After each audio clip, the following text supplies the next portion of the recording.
Subscribe कीजिए ध्येय IAS channel को और बेल आइकन को दबाइए लेटेस्ट वीडियो सबसे पहले देखने के लिए।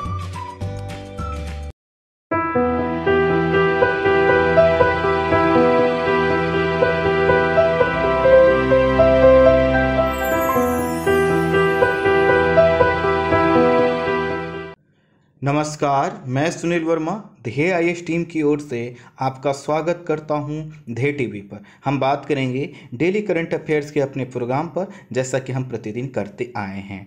इस वीडियो में मैं दो टॉपिक आपसे डिस्कस करूंगा। पहला है एफडीआई नीति में परिवर्तन। देखेंगे एफडीआई क्या होता है और इसकी नीति में परिवर्तन क्या हुआ है और ये परिवर्तन क्यों करना पड़ा है। वहीं जो दूसरी खबर है वह हमारे राष्ट्रीय गौरव से जुड़ी हुई है, हमारे आपके सम्मान से जुड़ी हुई है, और वह है मैटरहॉर्न माउंटेन पर इंडियन फ्लैग। देखेंगे आखिर इससे कौन से ऐसे टॉप प्रश्न हैं या कौन से ऐसे डायमेंशन हैं जहां से प्रश्न पूछे जा सकते हैं। तो आइए एक एक करके हम जो है कि इन दोनों टॉपिक को डिस्कस करते हैं। उससे पहले मैं एक सूचना आपको देना चाहूँगा कि अभी कुछ समय पहले एक वीडियो हम लोगों ने आपके सामने रखा था जो कि साप्ताहिक एमसीक्यू का था। अर्थात जो भी आप डेली करंट अफेयर्स की है जो टॉपिक देख रहे हैं इनसे बनने वाले मल्टी चॉइस क्वेश्चंस का। तो आप लोगों ने उसमें मुझे इन्फॉर्म किया कि स्क्रीन पर कोई और प्रश्न दिखाई दे रहा है, मैं कुछ और बोल रहा हूँ। तो स्टूडेंट उसके पीछे सिर्फ और सिर्फ कारण यह है कि हमारा पूरा जो टेक्निकल टीम है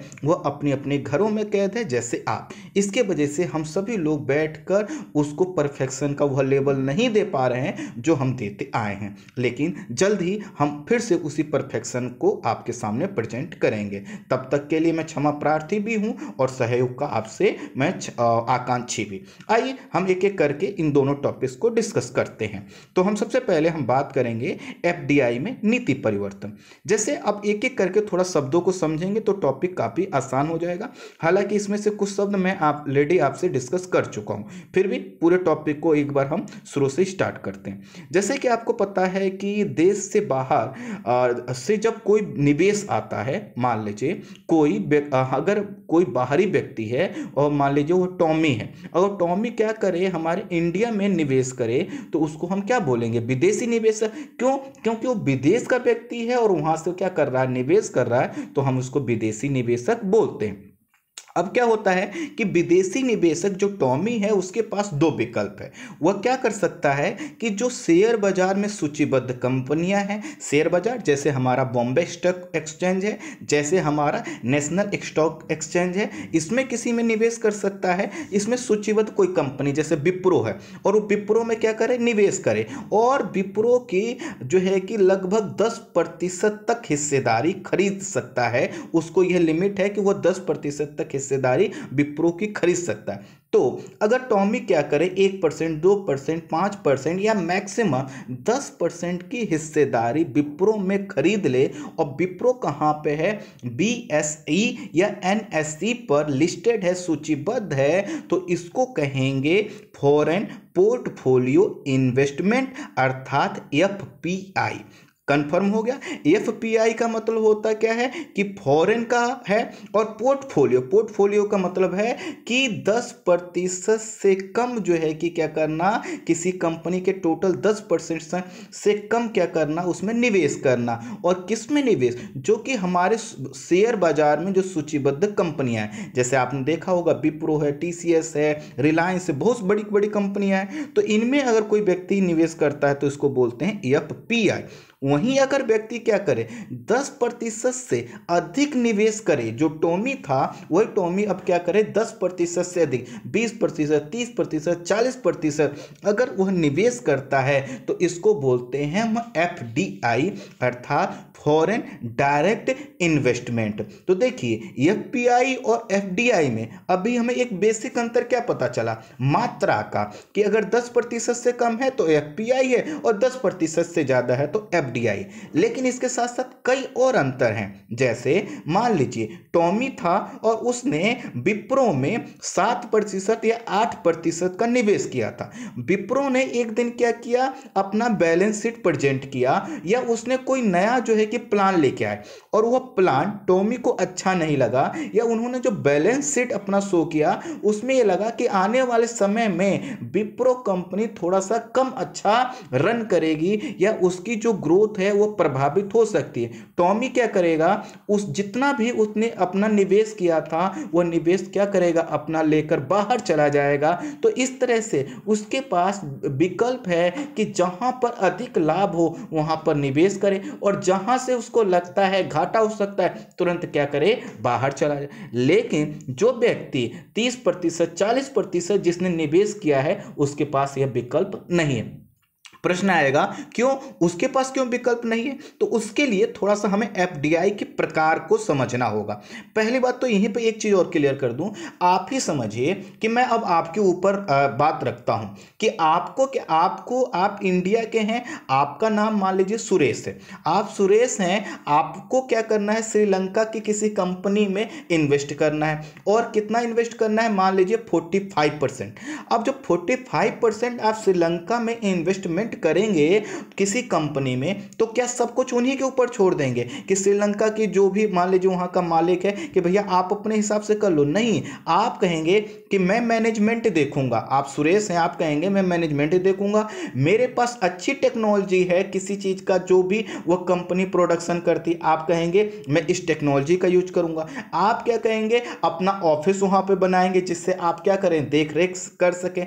आप क्या करेंगे, उस पूरी प्रक्रिया पर नजर रखने के लिए आप अपने लिए क्या करेंगे, कुछ सलाहकार नियुक्त करेंगे, नए लोगों की ज्वाइनिंग करेंगे। तो अब ये देखिए, आपने वहां पर एक ऑफिस बनाया, आपने लोगों को हायर किया, आपने बहुत बड़ा जो है कि निवेश कर रखा है, तो क्या आपके पास ये विकल्प है कि तुरंत आप पैसा लेकर आप वापस आ जाए? नहीं, आपके पास विकल्प नहीं है। तो अभी इसी को और एक तरीके से एफडीआई को समझिए।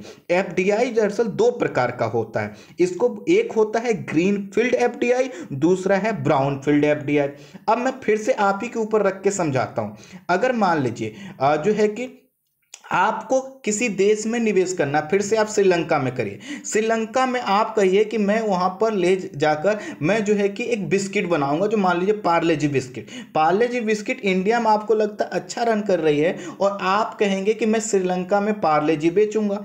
आपने वहां पर क्या कर, इसके लिए आपको क्या जरूरत होगा, एक जमीन चाहिए होगा। उस जमीन पर आप क्या करेंगे, फैक्ट्री बनाएंगे, एक ऑफिस बनाएंगे, और फैक्ट्री में क्या करेंगे, मशीनें लगाएंगे, मशीनों को चलाने के लिए लोगों को रोजगार देंगे और फिर क्या करेंगे, पार्ले जी का प्रोडक्शन करेंगे, फिर उसको बेचेंगे और फिर जब बेचेंगे तो श्रीलंका की सरकार कहेगी आप तो उत्पादन करते हो, आप लाभ ले रहे हो, हमें क्या करो, राजस्व दो। तो आप क्या करेंगे, टैक्स देंगे। तो जैसे आपने पार्ले जी के लिए एक नया सेटअप खड़ा किया श्रीलंका में, ये इसको बोलते हैं ग्रीन फील्ड। क्यों ग्रीन फील्ड बोलते हैं, क्योंकि यह एक नया निवेश होता है और यह निवेश जहां हो रहा है पहले वहां कोई निवेश नहीं हुआ था, अर्थात जमीन जो थी उस पर घासें उगी थी जिनका कलर क्या था, ग्रीन था। तो दरअसल अगर इसी तरह से जैसे आपने श्रीलंका में निवेश किया, कोई टॉमी नाम का व्यक्ति या किसी भी नाम का व्यक्ति जब इंडिया में निवेश करेगा, कोई नई कंपनी खोलेगा, वह नया पूरा सेटअप खड़ा करेगा, पूरे जो है कि मशीनरी लाएगा, अपना मैनेजमेंट लेके आएगा, स्किल लेके आएगा, लोगों को रोजगार देगा, प्रोडक्शन करेगा, ये सभी चीजें जब नए सिरे से होती हैं तो इसी को बोलते हैं ग्रीन फील्ड एफडीआई। वहीं जो दूसरा होता है वह होता है brown field FDI. Brown field FDI का मतलब क्या है कि मान लीजिए टॉमी है और यहां पे एक कंपनी विप्रो है, विप्रो कंपनी चल रही थी, अच्छी खासी चल रही है, इसमें कहे कि भैया हम 30% हिस्सेदारी ले रहे हैं, अर्थात पहले से कंपनी चल रही है उसी कंपनी में अपनी हिस्सेदारी ले ले और वह सिर्फ और सिर्फ मैनेजमेंट पर अपनी नजर रखे और बाकी कुछ ना करे, कोई नया सेटअप खड़ा ना करे, तो इसको बोलते हैं ब्राउन फील्ड एफडीआई।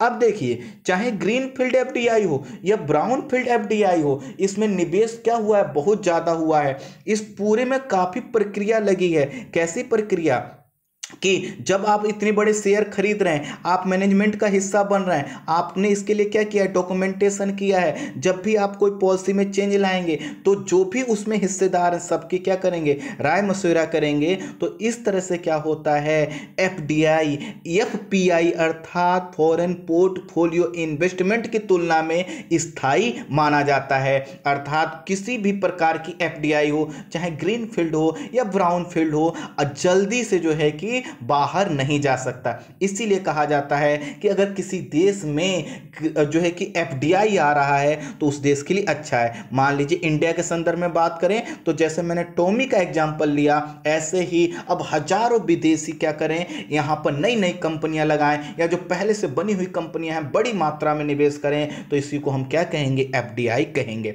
अब देखिए ये जो ग्रीन फील्ड एफडीआई है और जो ब्राउन फील्ड एफडीआई है, इसमें भी अंतर है। इसमें अंतर यह है कि अधिकांश जो निवेशक होते हैं उनका देखिए मोटो देश हित नहीं होता, उनका मोटो होता है अधिक से अधिक प्रॉफिट लगाना। अब आप ही हैं, जैसा कि मैंने आपको कहा आप सुरेश हैं और आपने क्या किया, पार्ले जी का पूरा नया सेटअप श्रीलंका में लगाया। तो आप क्या समझ रहे हैं कि पूरा सेटअप लगाने में एक दिन में लग जाएगा? आपको पार्ले जी का पहला पॉकेट या उसका पैकेट जो है कि प्रोडक्शन करने में लंबा समय लगेगा। आप जमीन अधिग्रहण करेंगे, घर बनाएंगे, मशीनें लगाएंगे, उसमें लोगों को स्किल करेंगे, ट्रेनिंग देंगे और तब प्रोडक्शन करेंगे। तो 3 से 4 साल आपका पैसा आप क्या होगा, लगता रहेगा, लेकिन आपको इनकम नहीं होगी। वहीं अगर आप क्या करें, ब्राउन फील्ड इन्वेस्टमेंट करें, अर्थात श्रीलंका में ही कोई कंपनी चल रही थी और उसमें से क्या करें, उसमें कहते हैं भैया कि हमारा ये पार्ले जी बिस्कुट भी बनेगा और नया सेटअप कुछ भी मत लगाइए, तुरंत क्या हो जाए, आपका प्रोडक्शन स्टार्ट हो जाए।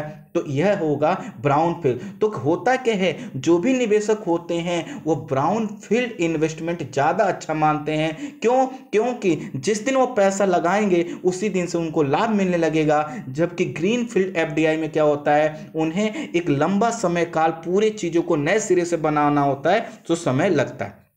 तो ये देखिए अभी हमने समझ लिया कि एफपीआई समझ लिया, एफडीआई समझ लिया और एफडीआई के 2 टाइप्स भी समझ लीजिए। अब देखिए क्या है, न्यूक्लियर एनर्जी, जुआ सट्टा, lottery, chit fund, real estate. Real estate में हालांकि कुछ अपवादों के साथ, सिगार, गुटखा, स्पेस, कुछ क्षेत्रों में एफडीआई की अनुमति नहीं है, अर्थात विदेशी निवेश नहीं हो सकता। लेकिन जिन क्षेत्रों में एफडीआई की अनुमति है उसके लिए भी 2 प्रकार के विकल्प हैं। पहला है ऑटोमेटिक रूट, यहां पे कट लिखा है, इसको सही कर लीजिए, ऑटोमेटिक रूट। इसका मतलब ये है, मान लीजिए इसमें जो है जो अनुमति वाले क्षेत्र है, तो देखिए इसमें क्या है, कौन सा, न्यूक्लियर एनर्जी, जुआ सट्टा, lottery, chit fund, real estate, cigar और गुटखा में एफडीआई नहीं आ सकता। तो मैं कहूं कि मुझे आपके लिए पेन बनाना है जिससे आप लिखते हैं, तो यह तो क्या है, प्रतिबंधित क्षेत्र में नहीं आता, इसकी तो एफडीआई की अनुमति है। अब मैं कहूं कि मैं एक जो है कि क्या करूंगा, एक नई कंपनी लेकर आ रहा हूं आपके लिए और मैं पेन बनाऊंगा, तो यह मैं लेके आऊंगा ऑटोमेटिक रूट, अर्थात मुझे किसी भी संस्था से कहने की जरूरत नहीं है कि मैं निवेश करना चाहता हूं। मैं पैसा लेकर आऊंगा, जमीन खरीदूंगा, फैक्ट्री लगाऊंगा, प्रोडक्शन स्टार्ट कर दूंगा। इसको बोलते हैं ऑटोमेटिक रूट। और इसमें करना बस इतना होता है कि जब आप निवेश किए, मान लीजिए आपने एफडीआई लेकर आगे आपने निवेश किया जिस तारीख से, उस निवेश के पहले दिन से 30 दिन के अंदर आरबीआई को आपको सूचित करना होता है कि मैं इस देश का व्यक्ति हूं, मैं यहां पर यह इस प्रकार का निवेश कर रहा हूं। तो यह देखिए इसमें किसी से भी आपको अनुमति लेने की जरूरत नहीं पड़ी, तो इसको बोलते हैं एफडीआई का ऑटोमेटिक रूट। वहीं जो दूसरा रूट है वह है सरकार से अनुमति लेने का, अर्थात सरकार के जो विभाग हैं, जो मंत्रालय हैं, उनसे आपको अनुमति लेना होगा। अब कैसे अनुमति, जैसे मान लीजिए कि आपको कोई ऐसा क्षेत्र है जो संवेदनशील मुद्दे का क्षेत्र है, उसमें आपको एफडीआई लेना है, तो उसमें अगर एफडीआई निवेश करना है तो संबंधित विभाग, जैसे मान लीजिए आपको रक्षा के क्षेत्र में थोड़ा बहुत, कि जिस क्षेत्र में एफडीआई की अनुमति है, मान लीजिए आपको मशीन गन बनाना है और मशीन गन संवेदनशील क्षेत्र का हिस्सा है और इसमें आपको अगर निवेश करना है तो सरकार से क्या करना होगा, अनुमति लेना होगा। और जब सरकार का जो संबंधित विभाग है, मंत्रालय मंत्रालय है जिसके अंतर्गत वो पूरा प्रोडक्शन आएगा, जब वो अनुमति दे देगा तभी आप निवेश कर सकते हैं। तो इसको बोलते हैं गवर्नमेंट रूट, सरकार से अनुमति प्राप्त करने का माध्यम। अब देखिए हुआ क्या है, इसी समय अभी कुछ दिन पहले ये सूचना आई थी कि चीन के सेंट्रल बैंक ने क्या किया है, HDFC लिमिटेड में अपनी हिस्सेदारी बढ़ा ली है और इसकी जो हिस्सेदारी है 1.01% हो गई है। अर्थात आपको पता था, जैसे पे इस टॉपिक पर मैंने वीडियो भी बनाया, अगर नहीं देखा होगा तो आप देख लीजिएगा। तो इसमें क्या किया गया, HDFC लिमिटेड में जो कि चीन की सेंट्रल बैंक ने अपनी हिस्सेदारी 1% से ज़्यादा कर ली। अब इसको लेकर पूरे देश में क्या हुआ, एक नई जो है कि आक्रोश उत्पन्न हुआ और इस पर काफ़ी लोगों ने अपनी तीखी प्रक्रिया दी और साथ ही साथ जो विपक्ष है उसने कहा, सरकार से आग्रह किया कि इस प्रकार की चीज़ों को रोकना चाहिए। ऐसा ना हो कि लॉकडाउन की वजह से चूंकि उत्पादन हो नहीं रहा है और सभी जो कंपनियां हैं वो कंपनियां इस समय खस्ताहाल के दौर से गुजर रही हैं, कंपनियां कमज़ोर पड़ रही हैं, उनका जो शेयर मूल्य है वह क्या हो रहा है, कम हो रहा है। जब उत्पादन ही नहीं होगा किसी कंपनी का तो उसका अपने आप उसका जो है कि प्रॉफिट भी कम होगा, प्रॉफिट कम होगा तो अपने आप उसका शेयर बाजार क्या होगा, उसकी जो डिमांड है वो कम होगी और शेयर की वैल्यू क्या होती जाएगी, कम होती जाएगी। तो कहा यह गया कि अभी तो चीन ने 1% खरीदा है, ऐसा ना हो आगे चल के वो HDFC या ऐसी अन्य जो भारतीय कंपनियां हैं जो भारत में अपना कारोबार करती हैं, चीन इसमें बड़ी मात्रा में क्या कर ले, निवेश कर ले। और अगर निवेश कर लेगा तो जब, अब बताइए, कोई भी व्यक्ति जब निवेशक बन जाएगा, उसके हिस्सेदार बन जाएगा,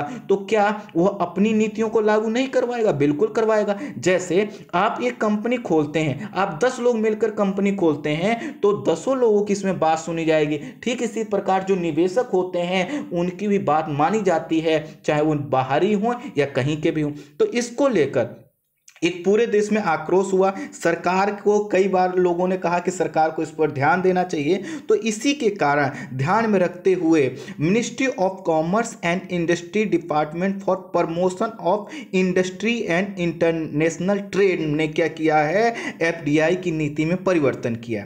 पर जारी सूचना में कहा गया है कि यह कदम इसलिए उठाया गया है जिससे भारतीय कंपनियों के गिरते शेयर का फायदा कोई अवसरवादी कंपनी या संस्था ना उठा ले। अर्थात भारतीय कंपनियों के शेयर इस समय कम हो रहे हैं, तो ऐसा ना हो कोई ऐसी अवसरवादी संस्था या बैंक या कोई भी कंपनी जिसको ये लगता है कि सिर्फ प्रॉफिट के लिए हमें देखना है, शेयर कम में मिल रहे हैं, खरीद लो, और जब क्या होगा, दाम बढ़ेंगे तो हम क्या करेंगे, बेचकर बाहर हो जाएंगे।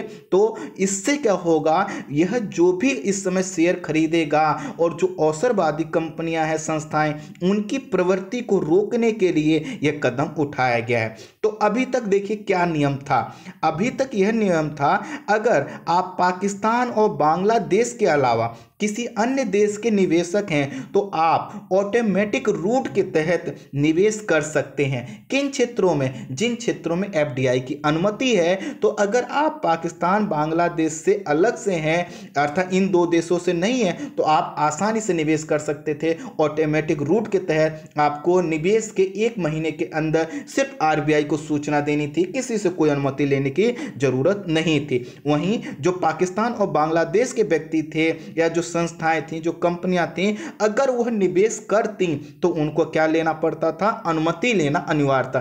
किससे अनुमति? सरकार से अनुमति। अब देखिए सरकार ने क्या किया है, सरकार ने कहा है कि जो अभी विकल्प पाकिस्तान और बांग्लादेश के लिए था और वही विकल्प अब भारत के उन सभी देशों पर यह लागू होगा जिन देशों के साथ भारत की सीमा लगती है।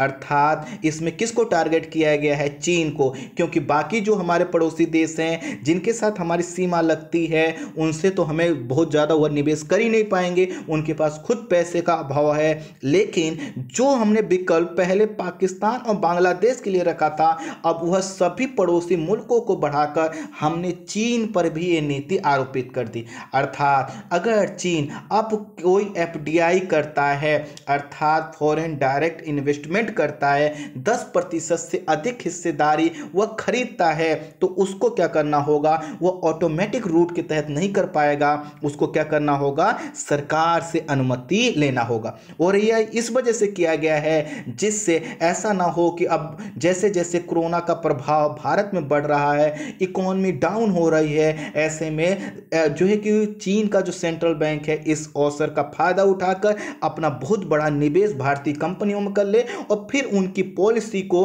प्रभावित करे। अगर वह ऐसा करता तो कहीं ना कहीं क्या होता, हमारे लिए चुनौती उत्पन्न हो सकती थी। आइए हम बढ़ते हैं अब जो है कि दूसरे, अच्छा एक चीज और, अब देखिए यहाँ पर एक चीज़ और ध्यान देना है कि अगर हमने कहा एफडीआई अगर ऐसा करता है, मान लीजिए एफडीआई नहीं करता, अर्थात 10% से अधिक हिस्सेदारी नहीं खरीदता, कम खरीदता है, तो ऐसे समय में अब क्या करेगा, जो सेबी है, सेबी क्या करेगा, ऐसे देशों से आने वाला जो निवेश है उसको पहले से मॉनिटर कर रहा है और इस सूची में 11 देशों को उसने शामिल किया है, जिसमें चीन भी शामिल है। और इसके माध्यम से अब सेबी भी नजर रखेगा कि कोई ऐसा निवेशक तो नहीं आ रहा हमारे बाजार में जो आगे चलकर हमारे लिए क्या हो, चिंता का कारण बन सके, जैसा कि अभी हमने चीन के संदर्भ में जब उसने एचडीएफसी लिमिटेड का जब शेयर खरीदा था तब हमारे सामने आया था। एक चीज ध्यान दीजिएगा,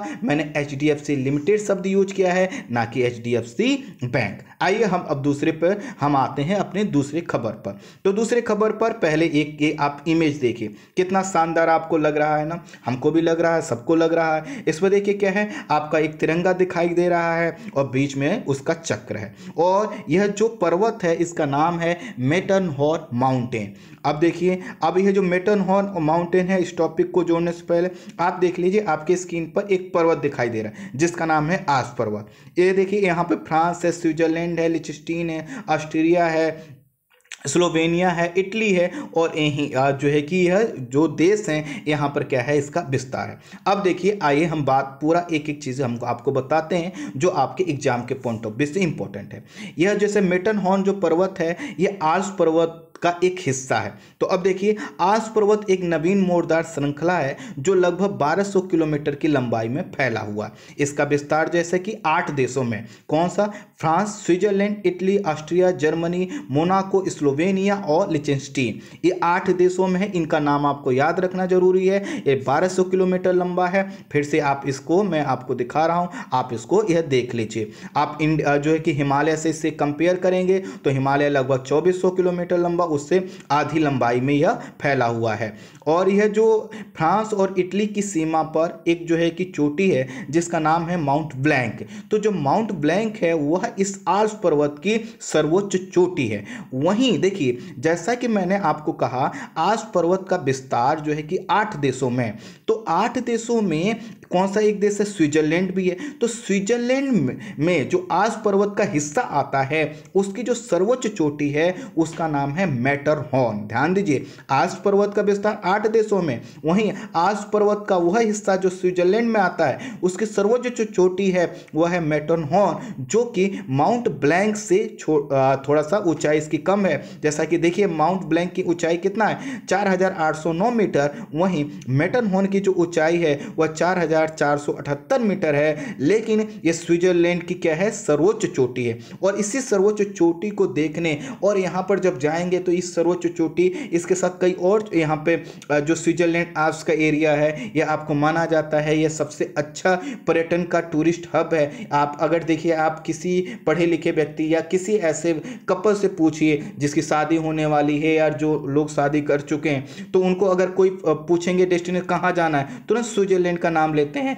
क्योंकि यह काफ़ी खूबसूरत है। जैसा कि आपको पता है हमारे यहाँ जो कश्मीर का एरिया है जिसकी खूबसूरती अद्वितीय है, ठीक इसी तरह से ये भी खूबसूरत माना जाता है। क्योंकि कश्मीर में क्या है, जो वहाँ के अलगाववादी लोग हैं उनके वजह से हम जो है कि टूरिज्म को इतना प्रमोट नहीं कर पाए हैं, लेकिन स्विट्जरलैंड ने इसका किया है और उसका फायदा उसको मिलता है। खैर, तो आल्प्स पर्वत के विश्व के सर्वाधिक टूरिस्टों को आकर्षित करता है। जब आकर्षित करता है तो आप जब जाएंगे तो आप क्या करेंगे, पर्वतों का फोटो खींचते हैं और साथ ही साथ अपना भी फोटो किसी पर्वत पर खिंचाते हैं। तो दरअसल यह जो आपका ये जो माउंट मैटरहॉर्न है यह दुनिया का सर्वाधिक फोटोग्राफ्ड पर्वत माना जाता है। मतलब यहाँ पर फोटोग्राफ सबसे अच्छे आते हैं या इस पर्वत की फोटोग्राफ काफ़ी अच्छी ली जाती है। क्यों ली जाती है, इसके वजह से इसका शेप है। देखिए जब भी आप पर्वत देखते हैं तो एक रेंज के रूप में होता है, लेकिन इसको देखिए आपको एक दिखाई दे रहा होगा